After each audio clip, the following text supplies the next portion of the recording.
आज की इस वीडियो में क्लास 10th के हिंदी के चैप्टर 1 श्रम विभाजन और जाति प्रथा इनके नोट्स देखने वाले हैं और इसमें समझेंगे कि भीमराव अंबेडकर कौन थे, उसका जन्म कहाँ हुआ, उन्होंने कौन कौन सी रचनाएं लिखी है और उनका क्या योगदान है। इन सब की चर्चा इस वीडियो में करने वाले हैं। तो चलिए वीडियो को शुरू करते हैं।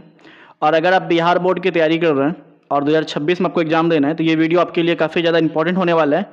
तो वीडियो को शुरू से लेकर अंत तक देखिएगा, जिससे आपको इस चैप्टर की सभी चीज़ें आपको समझ में आ जाएगी। तो जो चैप्टर है श्रम विभाजन और जाति प्रथा, इसके लेखक है डॉक्टर भीमराव अंबेडकर।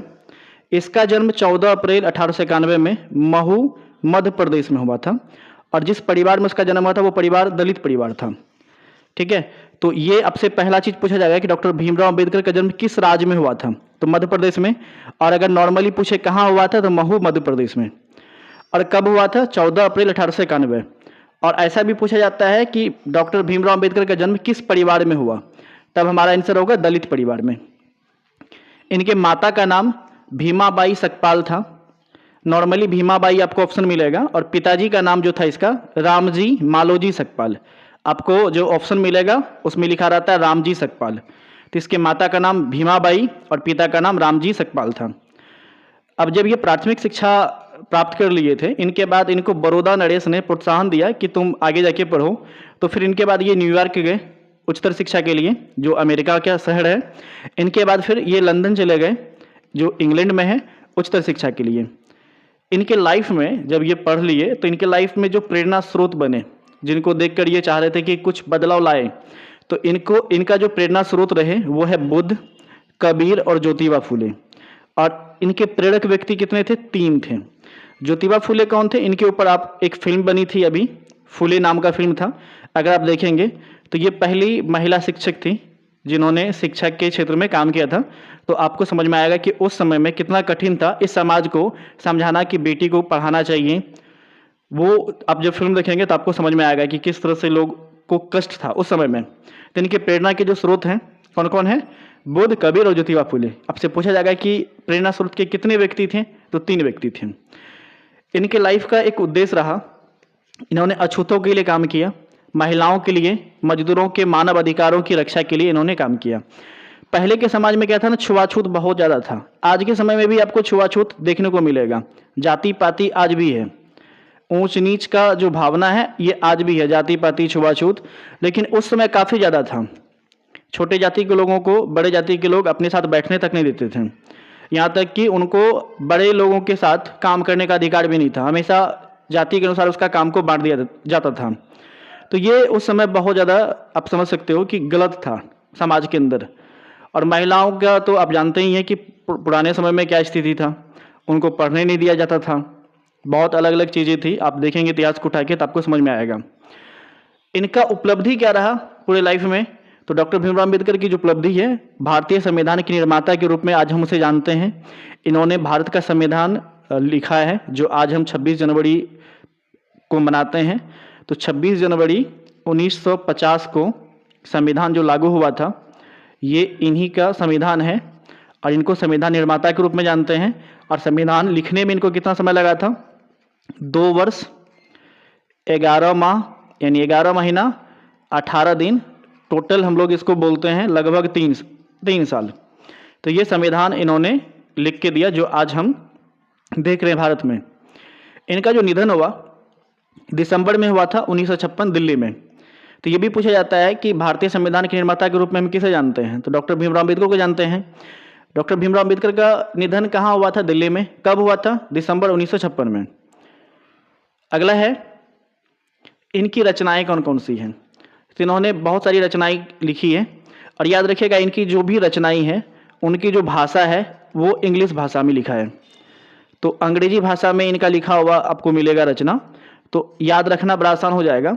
तो पहला इनका रचना है the caste in India, their mechanism, genesis and development. इनके बाद है हु आर सुधराज, ये इनका दूसरा रचना है। The untouchable who are they, इसका द एनिहिलेशन ऑफ कास्ट, ये जो आप पढ़ेंगे श्रम विभाजन जाति प्रथा, एनिहिलेशन ऑफ कास्ट का ही पार्ट है, जो कि अंग्रेजी भाषण था। इनको ललई सिंह यादव ने हिंदी में रूपांतरित किया था। याद रखिएगा कि ललई सिंह यादव ने हिंदी में रूपांतरित किया था। तो ये है इनका एनिमेशन ऑफ कास्ट का पार्ट। इनके बाद इसका अगला रचना है बुद्धा एंड हिज धम्मा। इनके बाद Buddhism and communism, thoughts on linguistic status, ये सब इनके रचना है। The rise and fall of Hindu women.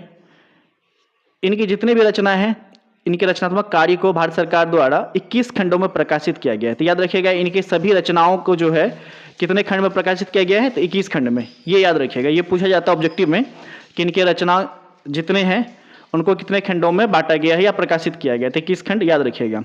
इनकी साहित्यिक की जो विशेषता थी, यानी इसकी जो रचनाएं हैं उनके अंदर क्या है, पीड़ित, शोषित और दलित समाज की आवाज़, क्योंकि ये खुद एक दलित समाज से आ रहे थे, जिनकी वजह से इनको पता था कि उस समाज को कितना ज़्यादा शोषण किया गया उच्च जाति के द्वारा, कितना उसको छुआछूत, उसको एक अलग भावना से देखा गया, उसको किस तरह से परेशान किया गया। तो इनकी रचनाओं में आपको इस तरह के आवाज़ मिलेंगे। इसका रचना का मुख्य उद्देश्य था मानव मुक्ति और जन कल्याण से रिलेटेड। और इनका रचना में आपको मिलेगा चिंतनशील और तर्कपूर्ण लेखन। ये जो कहानी भी, निबंध भी पढ़ेंगे आप, इनके अंदर भी वही बात है कि जाति के अनुसार काम को नहीं बांटना चाहिए। इनके ऊपर डीपली यहाँ पे देखेंगे आप चिंतन किया गया है और बताया गया है कि क्यों नहीं बांटना चाहिए और काम अगर बांटना चाहिए तो कैसे बांटना चाहिए, इनके ऊपर इसमें बात किया गया है। भाषा शैली, जैसा मैंने बताया कि इनकी जो भाषा थी, जो भी भाषा है रचना का, वो कैसा था, अंग्रेजी है। अब जिस पाठ को हम लोग पढ़ने वाले हैं, श्रम विभाजन जाति प्रथा, ये कब भाषण को तैयार किया गया था, किस लिए तैयार किया गया था और इसका हिंदी रूपांतरण किसने किया, इनके बारे में जानेंगे।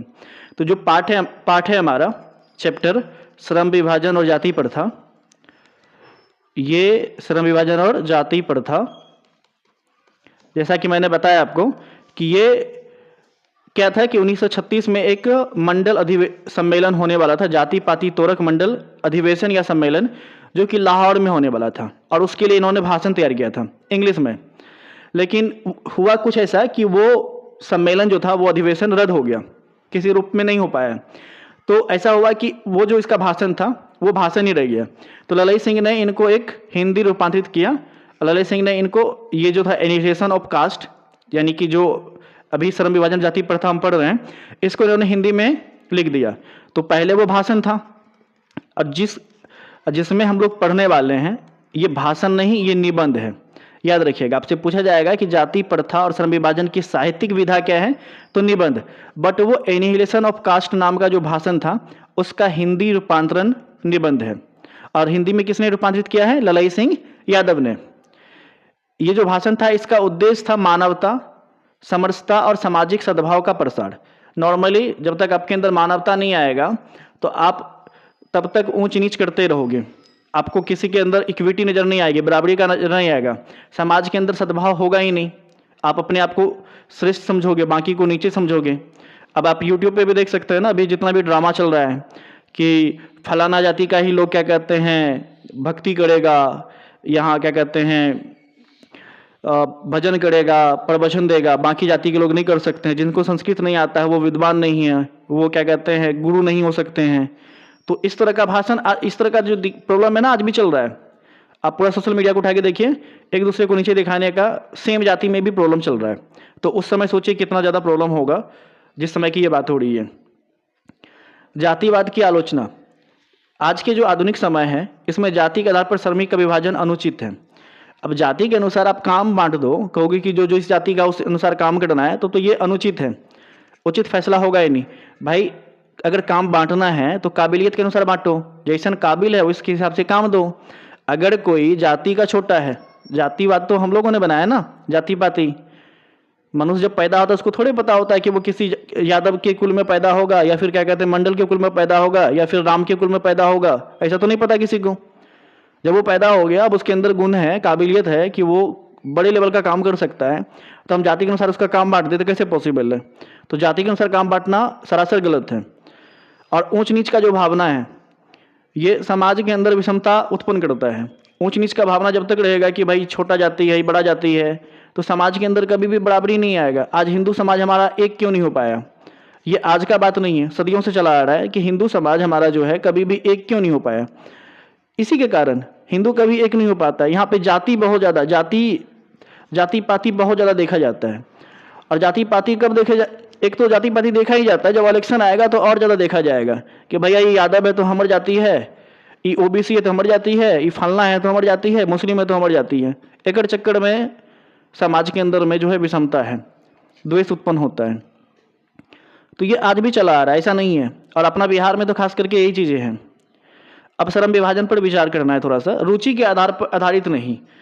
तो अगर आपका रुचि है, जाति के अनुसार हम काम बांट दें, आप कोई जाति के हो उसी के अनुसार आपको काम दे दें, तो अगर आपका उस काम में कोई रुचि है ही नहीं तो आप उस काम को कैसे करेंगे? जन्म के साथ आपका जाति आधार पर काम आपको दे दें कि आपका जन्म फलाना जाति में हुआ है, उस जाति का काम यही है, तुमको यही करना है, तो तुमको मन लगेगा? कभी नहीं लगेगा। जिस जाति के हो उसी जाति के अनुसार तुमको काम दे दे, भले तुम अच्छे लेवल का काम कर सकते हो, लेकिन तुमको नहीं करने दिया जाए तो तुमको कैसा लगेगा? मन भी नहीं लगेगा। और मन नहीं लगेगा तो तुम उस दिल से तुम काम कैसे करोगे? नुकसान क्या हो सकता है? व्यक्ति अपनी प्रतिभा के अनुसार कार्य नहीं चुन सकता। अगर जाति के अनुसार हम काम बांट दें तो नुकसान तो यही है कि उसका प्रतिभा है कि वो कुछ और करने का, नेक्स्ट लेवल करने का, लेकिन जाति के अनुसार उसको आप बाउंड्री में एक लिमिट कर दिए हो कि लिमिटेशन है कि भैया तुमको ये काम करना है, इसके अलावा दूसरा काम नहीं कर सकते हो। तो इसका समाधान कैसा होना चाहिए? तो समाधान ये होना चाहिए कि व्यक्ति को तकनीक और समय अनुसार पेशा बदलने की स्वतंत्रता होनी चाहिए। अगर उस इंसान के अंदर काबिलियत है तो जाति के अनुसार हम काम नहीं बांट के उसके काबिलियत के अनुसार, उसके अंदर जो क्या कह सकते हैं आप क्षमता है, उस क्षमता के अनुसार उसको काम दे देना। अगर उनका काम कोई जाति छोटा है, मान लीजिए झाड़ू पोछा लगाने का उसका जाति के अनुसार काम है झाड़ू पोछा का, पर वो बच्चा अच्छा काबिल है, वो शिक्षक बनना चाह रहा है और शिक्षक वो अच्छा से पढ़ा भी पा रहा है, तो वो शिक्षक उसको बनने दिया जाए। अब हम जाति के अनुसार कहेंगे कि नहीं भाई तू शिक्षक कैसे बनेगा, तुमको तो झाड़ू पोछा लगाना है, तो पॉसिबल ही नहीं है। उसको झाड़ू पोछा लगाने में मन लग भी नहीं करेगा। अब कोई एपीजे अब्दुल कलाम को कहता है कि भैया तुम पेपर बेच रहे थे, तुम मुस्लिम परिवार में पैदा हुए तो तुम साइंटिस्ट नहीं बन सकते हो, तो क्या कभी बनता? नहीं बनता। आज हमारे देश में इतना बड़ा जो योगदान है उनका नहीं हो पाता। भीमराव अंबेडकर जी जो ये कहानी हम लोग तक लेके आए हैं, अपना विचार लेके आए हैं, सोचिए इसको कितना परेशानी झेलना पड़ा होगा, जिसके अनुसार इन्होंने अंत में हार के क्या किया, इन्होंने जाति भी छोड़ दिया।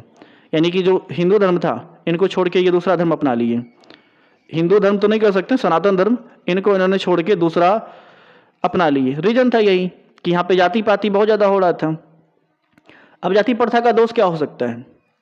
जाति प्रथा अगर दोष देखेंगे तो रुचि और स्वतंत्रता का दमन, आपका जो रुचि है और आपका स्वतंत्रता है इनका दमन किया जा रहा है, दबाया जा रहा है। जाति प्रथा जब तक रहेगा हमारे देश में तो आपकी स्वतंत्रता, आपकी रुचि यानी आपका जो इंटरेस्ट है उसको दबा दिया जाएगा। कुशलता और प्रेरणा का ह्रास, यानी आपको कोई प्रेरणा दे भी नहीं सकता, कहेगा कि तुम क्यों करोगे दूसरा काम, तो डिमोटिवेट कर रहा है।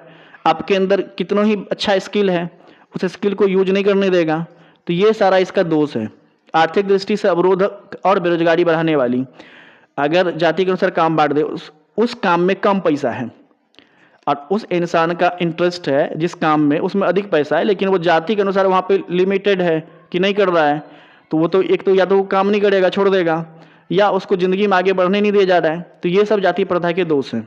अगर आपको कभी लिखने पड़ जाए कि जाति प्रथा के क्या क्या हानि है, तो ये सारे पॉइंट्स आप लिख सकते हैं कि व्यक्ति को रुचि और स्वतंत्रता का दमन किया जाता है, कुशलता और प्रेरणा का ह्रास होता है, आर्थिक दृष्टि से अवरोधक और बेरोजगारी बढ़ाने वाली होती है। तो ये सब जाति प्रथा के दोष हैं।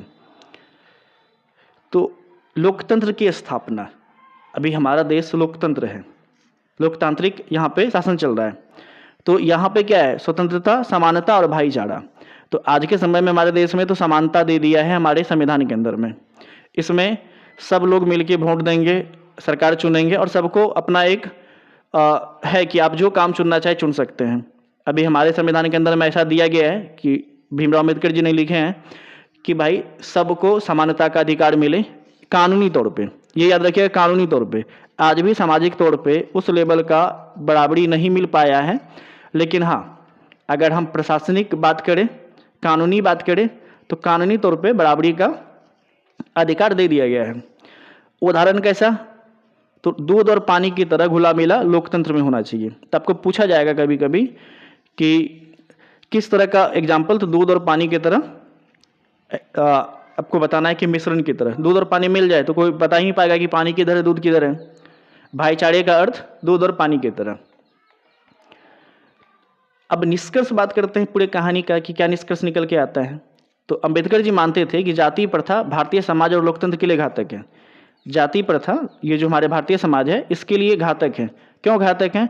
हम लोगों को लिमिटेशन में दे रहे हैं कि भैया तू ये नहीं करेगा, तुमको आगे नहीं बढ़ने दिया जाएगा क्योंकि तुम फलाना जाति में पैदा हुए हो, फलाना काम ही करोगे। तो ये उनका सबसे बड़ा दिक्कत था, इसीलिए माना जाता है कि लोकतंत्र के लिए घातक है। समाज में व्यक्ति उसकी क्षमता और रुचि के आधार पर कार्य चुनने की आज़ादी होनी चाहिए। तो बिल्कुल सही बात है कि अगर आपका क्षमता और रुचि का जो भी आधार बन रहा है, अगर आप उस लेवल के हैं तो आपको पूरा आज़ादी होना चाहिए कि आप उस काम को चुनिए और करिए। और ये तभी एक न्यायपूर्ण और समरस समाज की स्थापना संभव है। और जब हम लोगों को आज़ादी देंगे उसके रुचि के अनुसार काम चुनने के लिए, तभी जाके न्याय हो पाएगा सभी लोगों के बीच में, सभी धर्म जाति के लोगों के बीच में। तभी एक ऐसा समाज उत्पन्न होगा जहाँ पे क्या कह सकते हैं, समानता का भाव हो, न कि जाति के अनुसार हम छोट बड़ देखें। तो इस कहानी को अगर आपने यहाँ तक देखा, इस वीडियो में अभी तक बने हुए हैं, तो उम्मीद करते हैं जाति प्रथा और श्रम विभाजन का मुख्य जो बात है वो आपको समझ में आ गया होगा और इनसे बहुत सारे ऑब्जेक्टिव आपके बन सकते हैं। तो कभी भी कोई चैप्टर स्टार्ट करिए तो उसको पहले शुरू से पढ़िए, समझिए, फिर जाके ऑब्जेक्टिव को हाथ लगाइए। डायरेक्ट रट्टा नहीं मारना है, रट्टा मारोगे तो फिर कभी आप आगे नहीं बढ़ पाओगे। रट्टा मारल का ही दिन रहेगा, 2 दिन 4 दिन 5 दिन निकल जाएगा दिमाग से। और आपको लॉन्ग टाइम के लिए रखना है तो स्टेप बाय स्टेप पढ़िए, समझिए, उनके बाद आप ऑब्जेक्टिव को बनाइए, आसानी से बन जाएगा। तो अगले वीडियो में मैं इसी का ऑब्जेक्टिव क्वेश्चन लेके आऊँगा, उनमें हर एक ऑब्जेक्टिव को हम लोग देखेंगे। तब आपको समझ में आएगा कि ये मैंने जो पढ़ा इसके नोट्स को, तो ऑब्जेक्टिव बनाना कितना आसान है।